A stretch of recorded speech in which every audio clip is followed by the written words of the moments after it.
Hi guys, my name is Ana Maria Garcia, and in this moment I will do my presentation about the case, the need for metrics.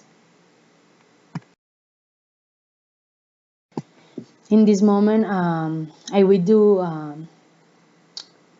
introduction or background about this case. Is the company president and CEO, Al Gray, was concerned that they had lowered performance and lowered the credit rating. The company was not able to produce new products to bring them to market and the innovation process was lacking. Al Gray explained to all the employees that they don't have good metrics. Their metric is only about cost and time of the project. They need metrics with more information so they can identify problems in early stage which can reduce their loss. Now, organizations need to find out the major cause of the problem. After the discussion, all members were agreed the better metrics can solve their problem. Now, the problem is they don't have limited experience on metrics. They have PMO who is responsible for development of project methodology, portfolio selection process, and so many. PMO has expertise on business basic metrics. Al Gray also mentioned that they need to have another meeting so everyone can come up with ideas for the metrics and they can discuss. So now someone has to take a lead and take the responsibility for metrics and this led him to need to build efficient metrics and planning models that will allow him to increase his productivity. In this moment, I start with the question. Question number one: can the failure of R&D actually be this devastating to a company? Yes, in this case study, we can see that the real cause of the problem is innovation. The main reason for the failure of project is that they could not carry out the proper planning. R&D members must understand the importance of the phases budget.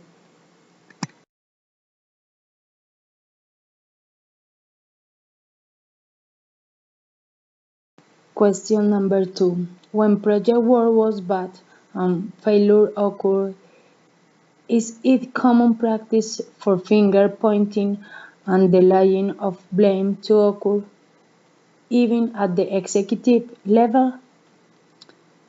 My answer is that I consider that the work of the project fails due to many reasons and it is not so easy to blame, although that is generally what happens.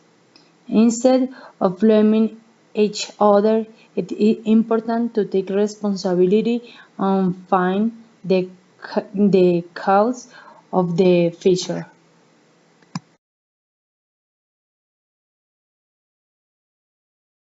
Question number three. What information is found in Exhibit 1? In the image, show the numbers of project failed in which life cycle.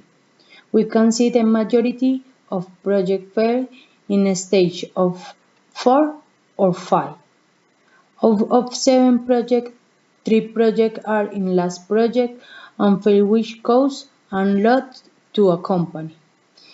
In the failure can early detected by team member, then company can be saved from the hook loss. Project fail at the last stage wasted so much money and human resources. Project manager has ability to control the initiation of project, planning, approving and monitoring project based of business value.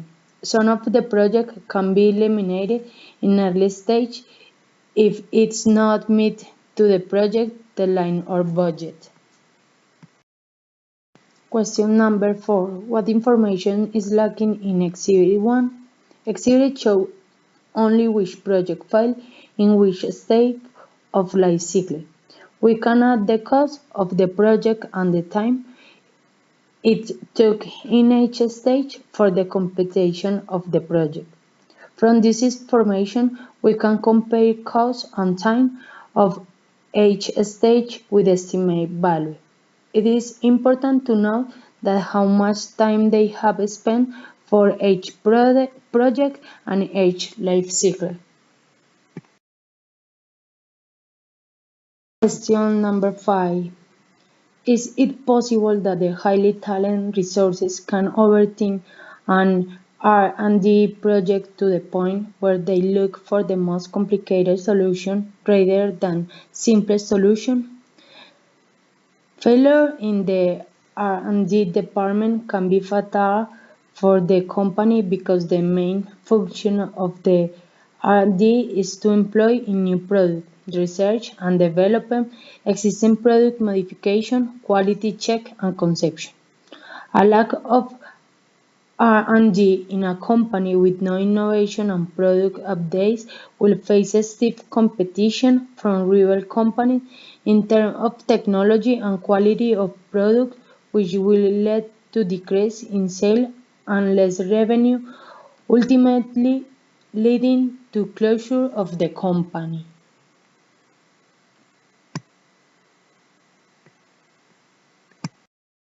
Question number 6.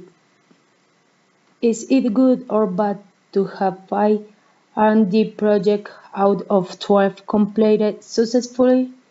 I think that is bad because it's not even 50% of the R&D projects that are carried out. Each project costs money, uses resources, and takes time. And if too many are made to time or priority are diverse, the risk is very high that this is a failed project.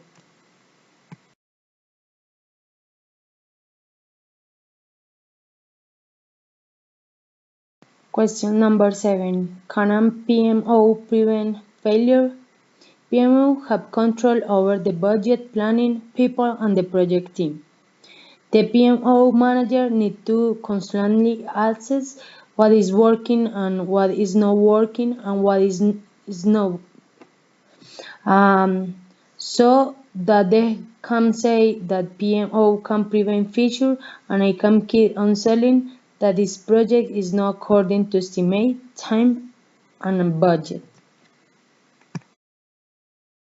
Question number 9. Who, if anyone, shall be blamed for the failure of the project in this case study? Successful project is the responsibility of the R&D department and the PMO. We can see in the case study that the PMO and R&D team has to make a proper planning for the successful and the H project.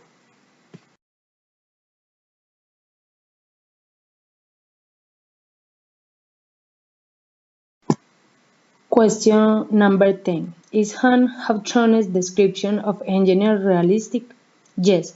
Every project has its budget and a schedule and they have to work according to it. They always have to make sure the project is according to estimate time or not, so they can prevent early if it is not budget or not according to time. That's why it's not good to use tools like MS project to estimate cost, time, and scope. Question 11. Will you agree with Algrade that the real cause of the failure appears to be lack of good metrics? If this is the cause, how do you justify the other projects were successful? I think it had lot to do. However, it was not only for this reason. It must always be clear in what terms we talk about success or what the objectives of the project are. In this is constituted from the earliest stage. In this case, majority of the project end at the last two stages of the life cycle. We can say the project success requires planning and continued track. So If any problem occurs, we can detect in early stage and avoid the loss. Their project failed because of the reason like objective to optimize structural integrity, test fair, product safety, test fair, which costs a lot of the company. So there is a requirement of good metrics.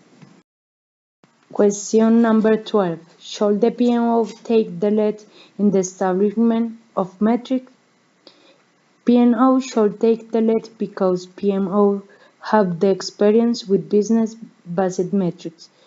PMO is responsible for development of project, executing, planning, and PMO has to make a strategic plan, project portfolio, and budget, so it is a requirement to PMO establish metrics.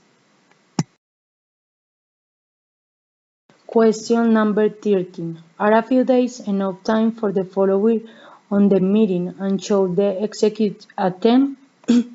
I believe that every project takes time, and speak in general terms. Understanding the requirements is fundamental for the successful achievement on any project. I think they have to make several meetings to discuss and make metrics because they also have to keep track the new metrics is matching the expectation or not. They have to consider all aspects to make the metrics. Continuous improvement is required for any project to be success. For that, all members should attend the meeting for discussion include engineers and executives. They have to see they where two corrections are needed. Metrics will assess the potential risks, check on project profitability, productivity of team, quality of work. Guys, I left this here my reference that I used. Thank you so much for your attention. I will see you in my next presentation. Thank you so much again.